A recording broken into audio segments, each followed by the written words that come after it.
Today is the 2-year death anniversary of my daughter's father, who took his own life. I never thought that he would really go through with killing himself. I will never forget the day that I found out that he had shot himself. That entire day was one of the most surreal days I had ever had in my life. I just couldn't believe that this had happened. For the next 3 days or so, I did not tell my daughter. She was 5 years old at the time, and I had no clue how to approach this. And I was so scared that, with how I was growing up and with him, she has 2 parents that had obvious mental illnesses, and I was just so scared that she was going to grow up to be like that. I was scared that, how do I tell her?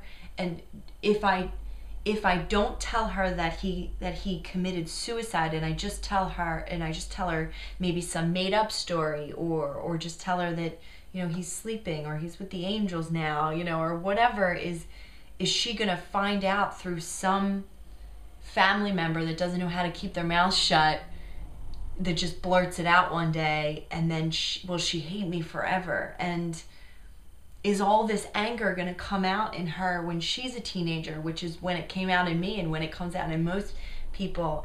There was so much going on. So I did a lot of research online, and I talked to a lot of people that had been through it. Being sort of broken myself from this, when you're the other parent, and you're in so much pain yourself, you have to pull from areas of strength that you never knew existed. Because you have to be strong. Because their feelings are more important at this point. This child just lost her father. During all this time, there was a lot of blame on me from family and friends of his, and I know that it was a coping skill for them, and I understood the anger and things like that. It was easier to blame somebody. That's the thing, is in suicide, you want to point the finger, you want to blame somebody, when in all actuality, there's nobody to blame. It crushes my heart to remember the day that I had to tell my 5-year-old little girl that her daddy was dead and she's never going to see him again. I sat her down on the bed, and I still obviously can't hold back the tears. I just couldn't. And I figured that if I was just as honest as possible to her level of understanding, I wasn't going to tell her that daddy was sleeping, or daddy was with the angels, or obviously I would tell her that he's in heaven now and things like that, but she needed to know that he was dead, that he was gone. And it seems harsh, but for me, and for, I know my daughter better than anybody, and it just seemed like the right thing to do. More than anything, she needed to know that she could trust me, that I would always be honest with her. That was what was important, because if everybody around her was going to give her this candy-coated explanation of where her daddy really is, she needed to know that her mother was still there, no matter what. So I said, something really bad happened. And I just flat out said, Daddy died. And her her whole face sunk and her whole energy in her body and her smile went to pain. And she didn't cry though. She was in shock maybe. I sensed that there was a part of her that felt that she needed to be strong. I know that we sort of, by default, we sort of scold our children for crying so much. And in this situation, I had to really reiterate to her for many, many months, and even still today, that it's okay to cry. You know, kids seemingly are so unaffected by things. I know that she is obviously affected by this. And it's just my job. It's just my job to keep the lines of communication open, no matter how obviously painful it is for me to talk about.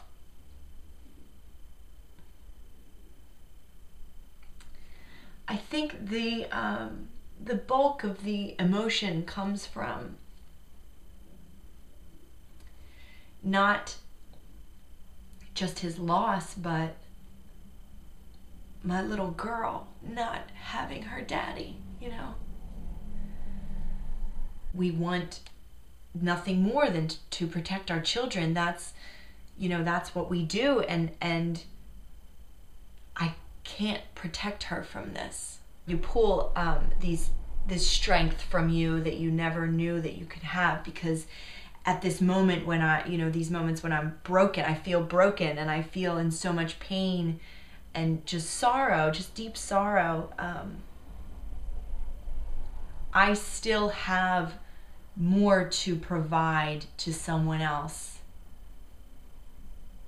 than ever before. When it first happened, for what happens with a lot of children that have lost a parent or a loved one, children don't know how to cope with these things, so she would walk up to strangers and say, "My daddy died," just very blunt, you know, and a lot of people like didn't really know how to take it, and I would be like, "Oh, yeah, he died."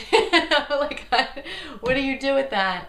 You don't want to scold them, because this is their form of expression. They're searching for how to express their emotions, and this is just a way of doing it. I sat her down and I said, you know, it's wonderful that you love your daddy and you want to talk to everybody about him, and that is great. But, you know, if you want to talk about your daddy dying, it probably would be best to talk to people that love you and people that are really going to support you. So talk to your family members, aunts and uncles. You know, I encourage her to do that rather than going up to strangers. For me, I try to be as honest as possible with her. I think that that's most important when it comes to our relationship, because she needs to know that her mother is always someone that she can count on. His funeral was her first chance to cry. Once she saw her dad in the casket, she again was in shock, and I just immediately grabbed her out.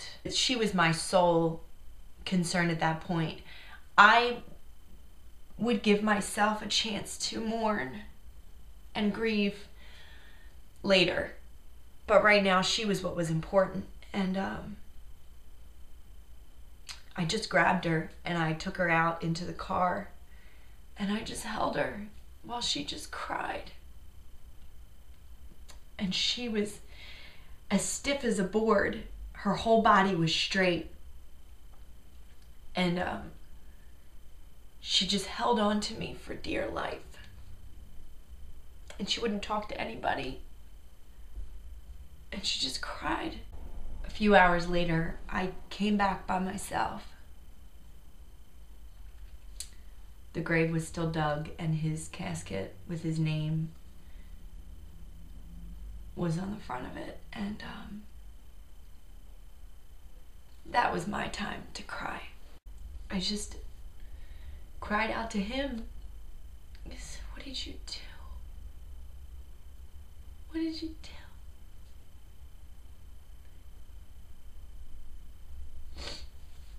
What are we gonna do? All the problems that you thought you had, none of them matter anymore. I remember shortly after, for a little while, his pictures were all over the place. I had dug up his pictures, of pictures when we were all together in a family, and you know, I remembered all the good times, and it was nice to do that, to remember when we were happy all together.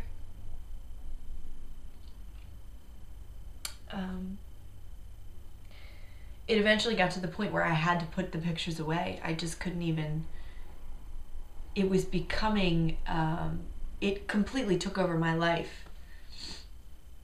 And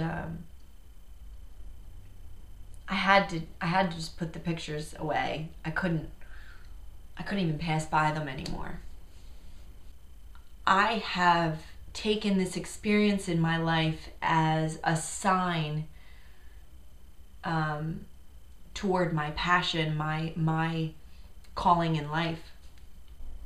The thing I have to be careful with is that my daughter she hasn't made that decision. She hasn't, you know, she may not want to help people with suicide, and that's fine. That's her own coping skill. Maybe that's not her calling, you know. So I have to be careful not to push my calling on her, and not to say, you know, oh, we need to pay it forward now. This is what we got to do, you know, and just sort of lead by example and say, you know, you don't have to be a part of this, but if you want, you're always welcome to be a part in helping maybe some other kids deal with this. You know, she's still coping with this on her own, and I know that she's got many years of grieving, and me too. She's gonna be a teenager.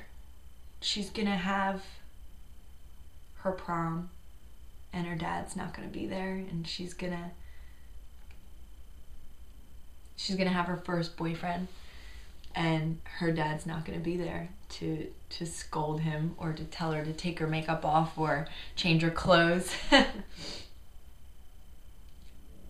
She may get married one day and have children.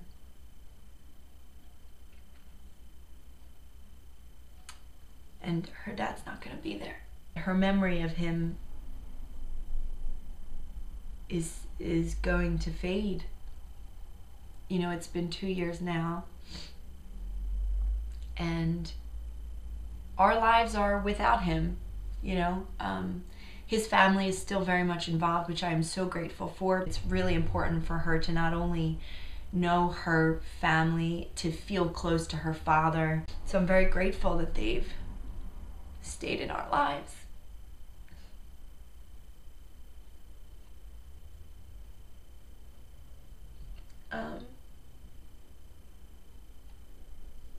I'm very grateful for that.